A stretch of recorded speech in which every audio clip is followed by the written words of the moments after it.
Real estate sales గురించి ఒక విషయం మీతో పంచుకుందామని ఈ వీడియో చేస్తున్నానండి. గత 20 సంవత్సరాలుగా నేను అబ్జర్వ్ చేసింది ఏంటంటే, ఈ సేల్స్ చేస్తున్న మనం మార్కెటింగ్ సిబ్బంది కానీ, సేల్స్ పీపుల్ కానీ చాలా కష్టపడతారు. చాలా కష్టపడతారు. కానీ ఒక ముఖ్యమైన విషయం వాళ్ళు మర్చిపోతున్నారని అనిపిస్తోంది. అది ఏంటి అంటే, మన రియల్ ఎస్టేట్ మీద, అలాగే ఇక్కడ ఉన్న మారుతున్న పరిస్థితులని మీద మనం స్టడీ చేయటం, అవగాహన కల్పించుకోవటం.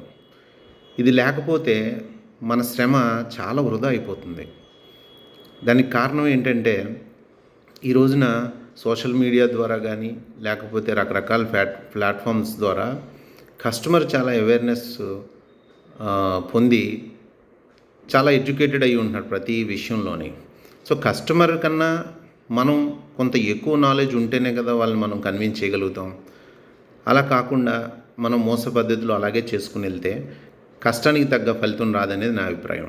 దీనికి ఒక చిన్న కథ లాంటిది ఒకటి ఉంది, బాగా అర్థమయ్యేటట్టు చెప్పడానికి. ఒక బుక్లో చదివాను, మీతో షేర్ చేసుకోవాలనిపించి మీకు నేను ఈ వీడియో చేస్తున్నాను. అదేంటంటే, ఒక చెట్లు కొట్టి కంపెనీ ఒకటి ఉంటుందండి. దాంట్లో ఒక అతను 10 సంవత్సరాల నుంచి పనిచేస్తూ ఉంటాడు. ఒక అతను ఒక నెల క్రితం జాయిన్ అవుతాడు ఆ కంపెనీలో. అయితే ఒక నెల దాటిన తర్వాత ఈ నెల క్రితం జాయిన్ అయిన మనిషికి కంపెనీ ఏం చేస్తుందనంటే శాలరీ ఇంక్రిమెంట్ ఇస్తుంది. 10 సంవత్సరాల నుంచి పనిచేస్తున్న అతనికి అదే శాలరీ పే చేస్తూ ఉంటారు. అతను కొద్దిగా హర్ట్ అయ్యి మేనేజ్మెంట్ దగ్గరికి వెళ్తాడు. ఏంటి సార్, నేను 10 సంవత్సరాల నుంచి పనిచేస్తున్నాను కదా, నాకు ఇదే శాలరీ ఇస్తున్నారు, నిన్న కాక మొన్న వచ్చిన ఆయనకి ఎక్కువ ఇస్తున్నారు, ఇంక్రిమెంట్ ఇచ్చారు, ఏంటి ఇది అని అడుగుతారు.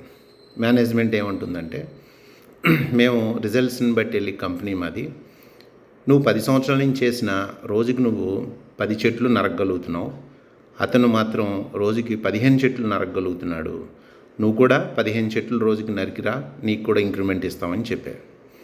దాంతో తర్వాత రోజు నుంచి ఇంకా పట్టుదలగా ఒక్క నిమిషం కూడా రెస్ట్ లేకుండా బాగా శ్రమపడి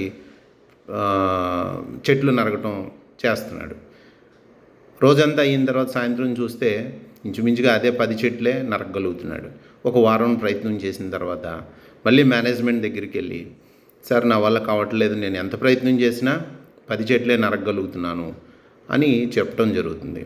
అప్పుడు మేనేజ్మెంట్ ఏమంటుందంటే, నీకు తెలియని టెక్నిక్ ఏదైనా అతని దగ్గర ఏమైనా ఉందేమో అతనితో మాట్లాడి తెలుసుకో అని సలహా ఇస్తుంది. అప్పుడు ఇతను ఆ రీసెంట్గా జాయిన్ అయిన దగ్గరికి వెళ్ళి, నువ్వు అదే 10 గంటలు కష్టపడుతున్నావు, నేను అదే 10 గంటలు కష్టపడుతున్నాను, మరి నేను ఎంత కష్టపడినా 10 చెట్లే కొట్టగలుగుతున్నా, నువ్వు ఎలా కొట్టగలుగుతున్నావు 15 చెట్లు అంటే అతను ఏం చెప్తాడంటే, నేను ఒక చిన్న పని చేస్తాను. అదేంటంటే, ఒక చెట్టు నరకటం అయిపోయిన తర్వాత ఒక 5 నిమిషాలు టైం తీసుకుని నా గొడ్డలికి పదును పెట్టుకుంటాను.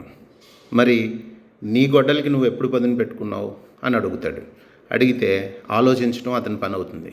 ఎందుకంటే అసలు ఎప్పుడు కూడా ఈ కొట్టాలనే హడావుల్లో ఆ గొడ్డలి పదును ఉందా లేదా చూసుకోవడం మానేశాడు. గొడ్డలికి పదును పెట్టుకుని టైం కూడా వేస్ట్ అనుకుని ఎంతసేపు కొట్టడం మీదే దృష్టి పెడతాడు. దానివల్ల ఏమవుతుంది, గొడ్డలి మొండిపోయి ఫలితం శ్రమకి తగ్గ ఫలితం రాదు.